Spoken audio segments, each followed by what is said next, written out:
Hello. Are you ready for more? Then let's get started. I want you to picture this. You just slayed at a meeting. Everyone respects your input, and people genuinely want to be around you. That's the power of social intelligence. Forget the IQ scores, because you can be a genius and still majorly struggle at connecting with people. The smartest people on earth command the room, not with facts, but with influence. And today, I'll reveal 5 actionable ways that you can immediately accomplish that same effortless social mastery. We'll talk about the requirements for emotional intelligence. All right. First skill to develop for emotional intelligence is self-awareness. This is actually the foundation for all of the other ones. Learning this skill gives you the ability to recognize your emotions as they happen and then understand how your moods affect others. Not only must you be aware of your emotions, but you must welcome them, all of them. Recognize when you're feeling something, even if you don't immediately express it. Give yourself permission to feel jealousy, confused, angry, disappointment, ashamed, conflicted, unsure, whatever.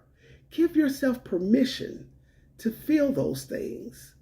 And although those are not pleasant feelings, they're very much a part of your experience. So denying that they exist is lying to yourself about the true impact of your experience. And let me warn you, because being aware of your emotions might make you a little out of sorts or what we call dysregulated for a moment, but that's okay, because no one can be perfectly regulated all the time. Realness is about balance. Did you know that God endorses self-awareness? He does. In the scripture, he said at one point, I'm a jealous God. I don't want anybody being more important to you than I am.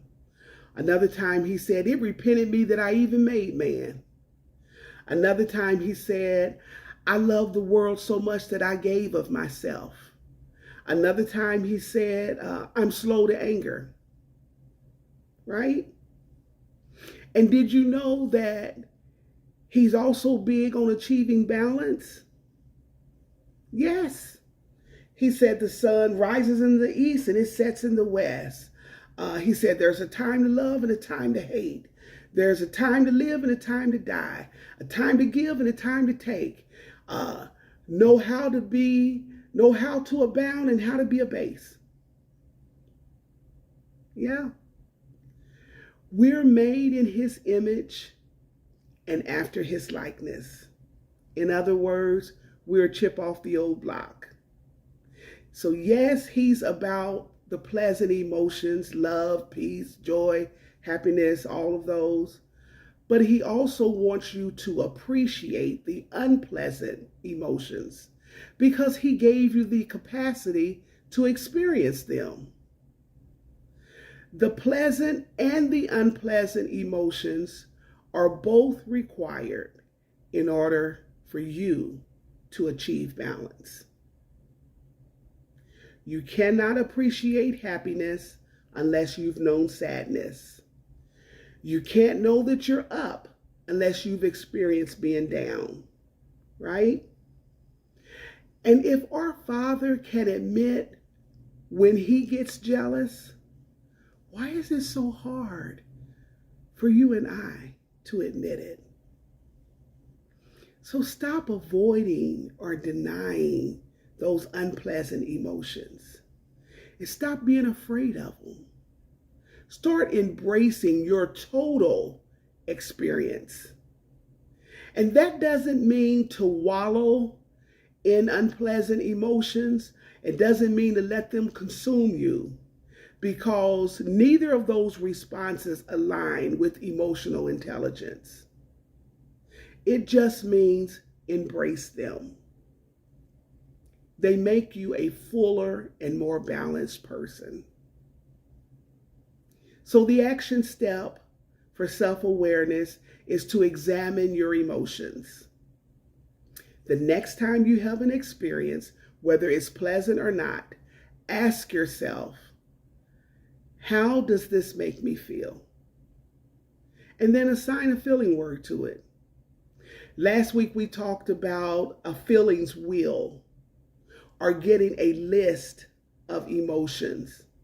I really recommend that you do that. And then look at the list and decide which one best describes your feeling for whatever experience that you're having. And then find someone that you can share both the experience and the feeling with. If you're uncomfortable talking with someone about it, then maybe you can journal it. Find something to write on so you can write down both the experience, or describe both the experience and the emotion. And you want to do that with as many experiences as you can, because practice makes perfect. The more you surrender to your emotions, the more self-aware you'll become. And after a while, self-awareness will be like second nature to you. So let's do an example. Let's say you and a friend go out for lunch, and it was a pleasant experience. So you may say to the friend, I enjoyed spending the afternoon with you. Well, that's the immediate recognition of your emotion, enjoyment, right? And even if the friend doesn't inquire further, you want to ask your own self, what made that lunch so enjoyable? So now you're starting the examination. It made me feel special that you set this time aside just so we could connect, and that you were in a playful mood. So you put all those together, and that's emotional intelligence for self-awareness. Now, if it was unpleasant, you may say to the friend, I feel unappreciated, or unheard, or unseen. That's the recognition. Even if you don't say it to them, you need to make a mental note to check in with yourself to say, I'm feeling some kind of way about this interaction. And then you'll ask yourself, why am I feeling unheard or unseen? So that's the examination that gets started. And you'll give it some thought, and you may conclude, because I went out of my way to accommodate you, and all you could focus on was how I felt short. And on top of you being dissatisfied, we argued about my shortcoming. That really minimized the sacrifices that I made. That's the EI, all right? The second skill is self-regulation. And this is the ability to control impulsive feelings and behaviors, manage stress in healthy ways, and then adapt to changing circumstances. So let's talk about the impulsive feelings and behaviors. In my other video, Stop the Cycle, we talked about identifying your trauma responses. And I said then, and I'll repeat it, that those are automatic survival responses. It doesn't mean anything is wrong with you. It doesn't make you a bad person. They were just the way you survived whatever your experiences were in childhood. People don't choose to respond impulsively, but you learn those responses in order to keep yourself safe. And then it enabled you to get what you needed in terms of support or love or connection or that type thing. But you're not a child anymore. So those responses don't serve you. And they definitely don't serve you well. So if you identified how you respond, how you automatically respond when you're overwhelmed, that's your impulsive behavior. So the behavior is controlling you versus you controlling the behavior. And this is another reason why you don't wallow in an emotion or you don't let an emotion consume you. Because EI is also about self-regulation. When I say EI, you know I mean emotional intelligence. Another part of self-regulation is managing stress in healthy ways. If you're a go-getter or you have a type A personality, you may have a habit of kind of pushing past the signs of stress and fatigue. Well, when you're at that point, you're actually less thoughtful, you're less rational, and you're more likely to react impulsively. And that's not emotional intelligence. I remember a period when I was burning the candle on both ends. I was in school full time. I was the choir administrator. I taught Sunday school and I worked full time on the night shift so that I could do my class assignments. Well, often I'd get off from work and because it was daytime and I wanted to, maybe get some other things done or socialize, I wouldn't go to bed. So I'd push myself to keep going. Sometimes when I'd get off work and I'd be en route home, I would fall asleep at a stoplight.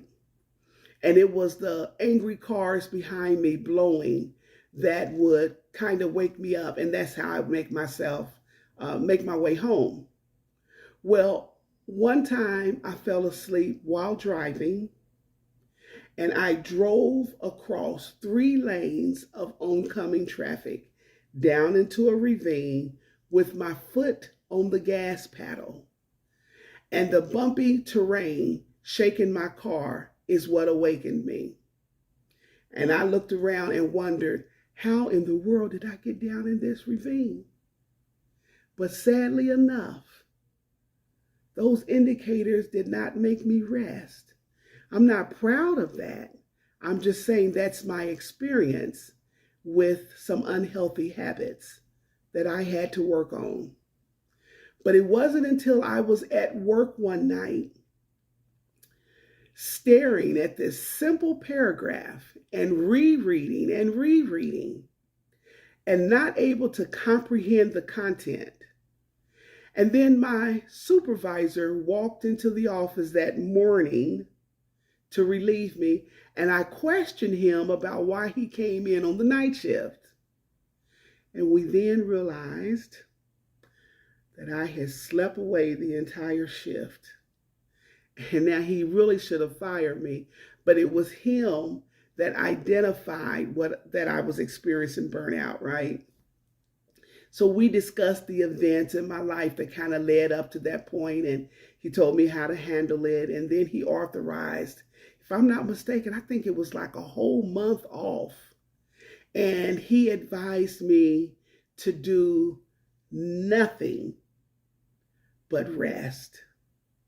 So I did continue going to school, but other than that, I rested. I gave everything else a break and I rested. I ended up writing a poem after that experience, and I titled it, Make Time for Self, or It Will Take Time for Itself.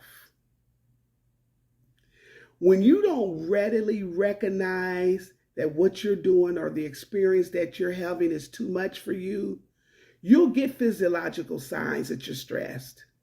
But you have to be in tune enough to pay attention to the signs and the symptoms, or there's going to be some consequences. And some of you are getting signs and having symptoms, but you're not connecting the dots. If you hear yourself frequently sighing,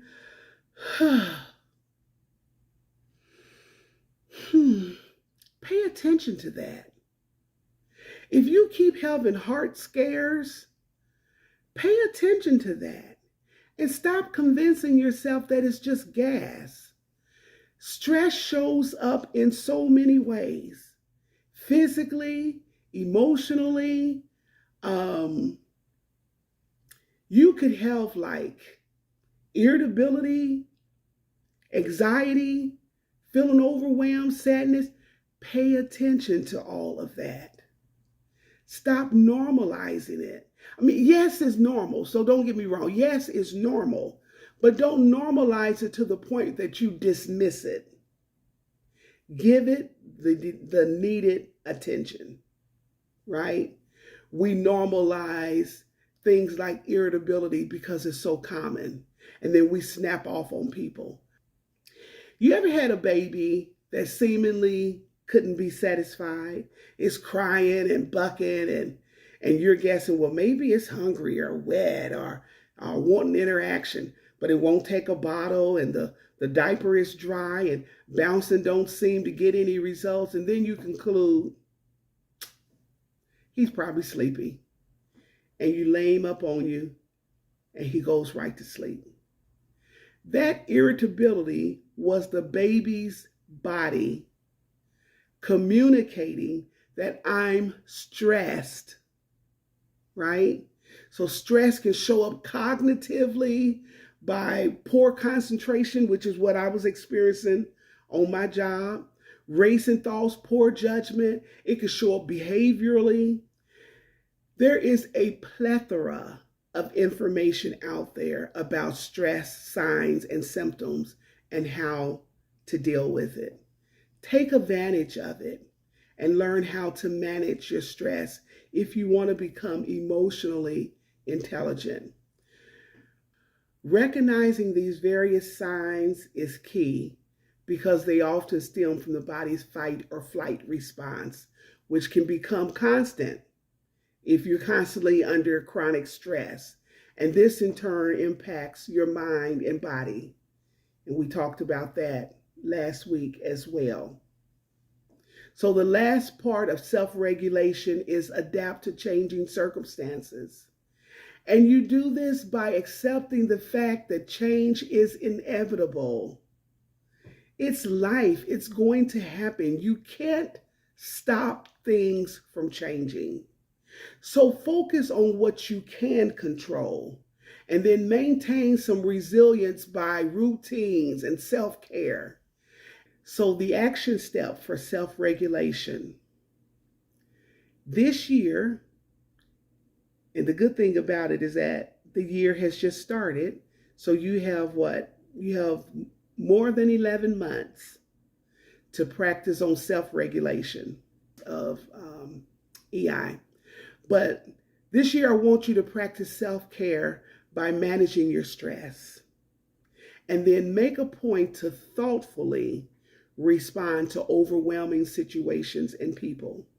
And you notice I put emphasis on thoughtfully, because if you were responding impulsively, I want you to make a point to respond thoughtfully and then take change in manageable steps. The third skill to develop for emotional intelligence is motivation. A lot of people are driven by external rewards like money or status, but emotional intelligence requires you to look for internal drive. And this can be factors like your passion for the work that you're doing or your desire to achieve a particular goal. So motivation speaks to your drive for personal fulfillment. And you take certain effective actions because you understand your emotions. Motivation also fuels resilience and perseverance. Motivated individuals use their emotional awareness to manage setbacks. And this aligns with adapting to changing circumstances, right? Because if you plan for things to go a certain way, and for whatever reason, it's not going that way, that's a setback. But when you're motivated, then that will help with your resilience. Okay? So instead of being derailed by failure, you'll employ self-regulation to process negative emotions and maintain focus on long-term objectives. And we talked about processing emotions out versus suppressing them. They also optimize goal setting. So emotionally intelligent individuals set goals that align with their personal values.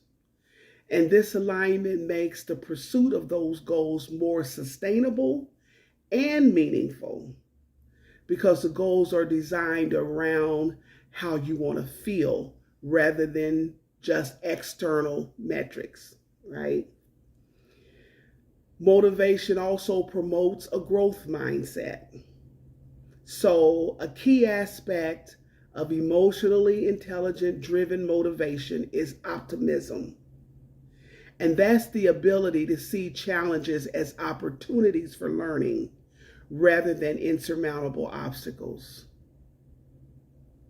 So the action step for motivation is to identify why you're doing what you're doing and connect your why with your personal values so that your motivation can be sustained. And you may have to ask yourself why several times until you can drill down and reach your core values. So to give you an example of what I'm talking about, we'll use me in doing these videos, for example. So I would say to myself, what am I doing? Well, I'm teaching emotional vitality. Why am I doing it? To help free people from the residue of trauma. So what value is connected to me doing videos? Learning and growth. So I could say to anyone that one of my core values, one of my personal values, however you prefer, one of my core values is learning and growth, right? So if those things are being accomplished, then I'm going to feel motivated to continue to do the work that I'm doing.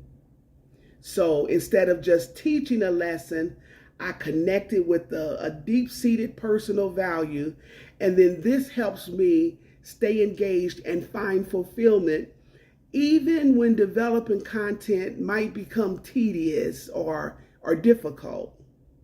So let's do another one. Let's say chores, and someone's doing chores at night. So you can say, what am I doing? I'm doing the dishes at night. Why am I doing the dishes at night? Well, to show care for my family so that they'll wake up to a clean home. So what's the value in them waking up to a clean home? Well, then I value generosity and I value care. So a mundane task like doing the dishes or whatever the chore might be becomes an expression of that core value. I hope that makes sense to you. But if you're struggling with this skill, then what I would suggest is make a list of words that identify what matters to you the most. It can be compassion or connection or creativity or whatever. Just make a list. What's important to me? And then consider something that you're doing. And then ask yourself why. So, why is this goal important to me? And you might have to ask that several times. Okay, so I want to save money. Why do I want to save money? Well, to take a vacation. Well, why do I want the vacation? Well, because I want to experience new cultures and do that with my partner. Well, why do you want to do that? Well, because I want us to build some shared memories. So then, what's the value that is attached to you saving money? The value would be adventure and connection. So then you would say to someone, I'm doing this particular action because I value adventure. So it's worth it to me. So I can go without a hamburger and some French fries, and I can go without a steak, and I can go without my shrimp or that shrimp that y'all eating, because the greater value for me is the adventure or the connection. So hopefully that kind of made sense to you. So the fourth skill to develop would be empathy. And the short explanation for empathy is the capacity to understand and share the feelings of another person and see things from their perspective. The reason is crucial to emotional intelligence is because it builds stronger relationships, it improves communication, it fosters understanding, and it drives compassion. Because through empathy, we share and understand people's feelings and perspectives. And this in turn then creates trust and connection in personal, professional, and in societal relationships. Empathy also helps resolve conflicts, motivate teamwork, and create a sense of belonging, which makes people feel valued and heard. And let me make a distinction between empathy and sympathy, because a lot of people believe, or they've been told, that sympathy is not good. It's best to have empathy. But I have to beg to differ, because there's room for both of them depending on your relationship to the experience. So let's talk about that briefly. Empathy is feeling with someone. Sympathy is feeling for someone. And I struggled with this a lot when I was in a class that I took. Actually, it was in graduate school. I struggled with this. So let's go through the differences. I can empathize by crying with you because you're crying. So I can relate to your sadness that way. Or I can understand your situation and feel sad for you because you're going through it. Right? So I remember one time being in the car with a friend, and she had her two sons on the back seat. And I thought that they were engaged with each other, but apparently one of the boys was ear hustling, because as she was talking about something, she began to cry. I mean, really, really cry. And he had this look of distress on his face. And he leaned up and he touched the side of her arm. And he said, "Mama, stop crying." He said, "You're about to make me cry." He was empathizing with her. And then there was another experience that I had where I was doing a presentation, and a gentleman had reached a point where all of his suppressed emotions began to surface. And he shamelessly cried aloud. I watched him and my heart sank. Now, I didn't know him, but I was glad that I wasn't near him because my professional ethics probably would have went out the window.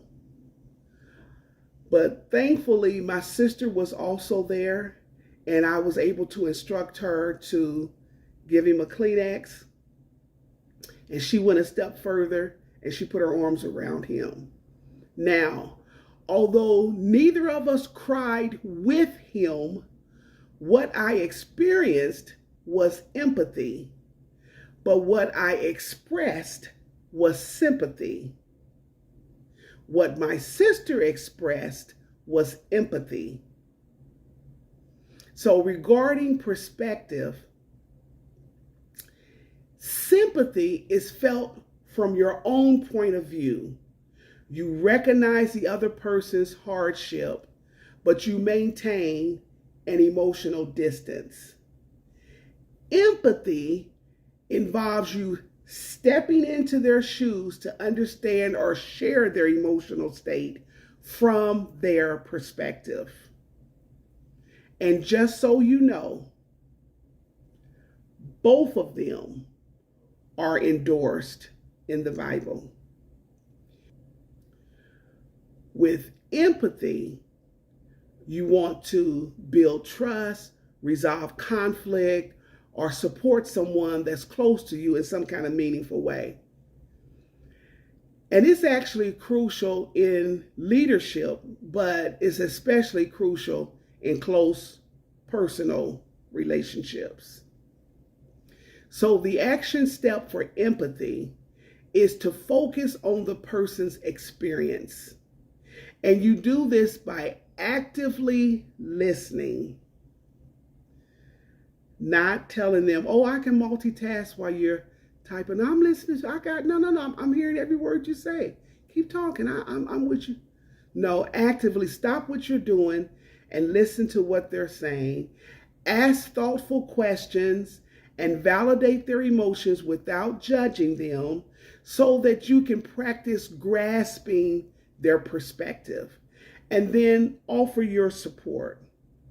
And then that way you'll be building connection and trust, right?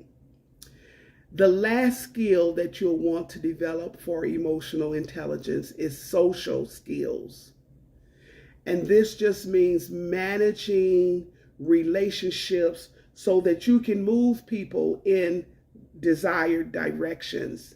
And it includes conflict management, teamwork, and effective communication. It's the last part of the puzzle, but it's actually just as important as self-awareness.